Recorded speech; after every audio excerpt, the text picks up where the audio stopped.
I want to know what the most impressive thing to me is about this KO victory or stoppage victory or TKO victory for Terence Crawford over Kell Brook is the fact that he didn't have to break down Kell Brook, right?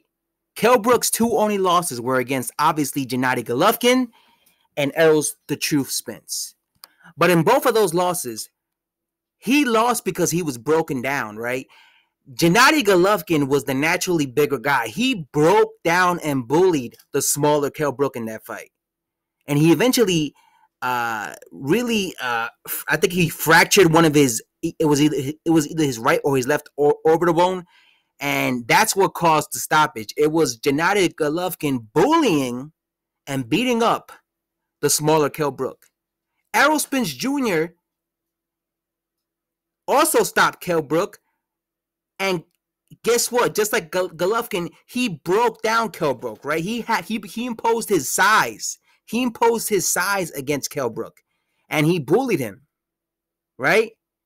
And he kept going, putting pressure, applying pressure, applying pressure, applying pressure for, I think it was 9 or 10 rounds, until eventually he broke down Kell Brook and Kell Brook quit. Even Sean Porter was trying to bully Kell Brook and his failed attempt to beat Kell Brook. He was trying to bully him and just trying to march forward. But when it came to Terence Crawford, he didn't need to bully Kell Brook. He timed Kell Brook, right? Terence Crawford is the first guy to stop Kell Brook without having to break him down, right? Kell Brook was still fresh at the time of the stoppage, right? The way and that's what's impressive to me is I thought that Terence Crawford was probably going to go the distance. I felt that he was probably going to go the distance with Kell Brook because I didn't think he had the punching power to break down Kell Brook, because I've seen him being broken down. And I felt that maybe Terence Crawford would have to be aggressive in this fight and just break him down and basically be on him for like 10 rounds. But the fact that he stopped him with it was basically a counter right hook, right? The fact that he stopped him with a counter right hook, it was basically the same punch that Floyd Mayweather Jr. landed on Ricky Hatton when they fought. That was the punch that destroyed Kell Brook in this fight, right?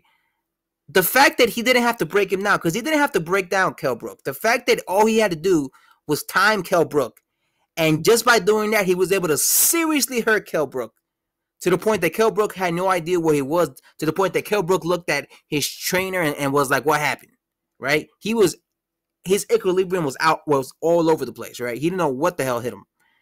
To me, that's impressive, because that just shows you that you don't necessarily need to, just because you're a big guy and you're a strong guy, in your weight division, that's not the only way you could beat a certain opponent, right? Timing is everything, right? When it came to this, Kell Brook leading up to this fight was saying he's the bigger guy. And me and other people felt that, you needed to be physical against Kell Brook to break him.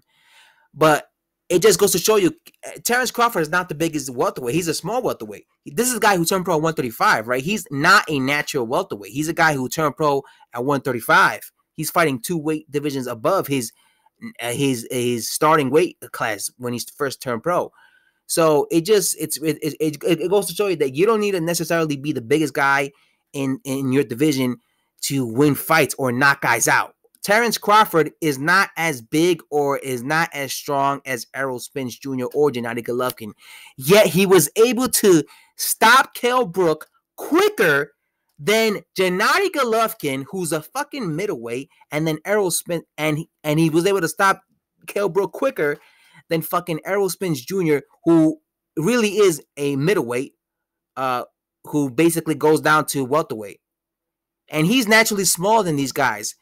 But that's what that impresses me, because the naturally smaller guy, because of his timing, because of his skill set, was able to do a better job than both Errol Spence and Gennady Golovkin and stop Kell Brook quicker. And to me, guys, that's impressive.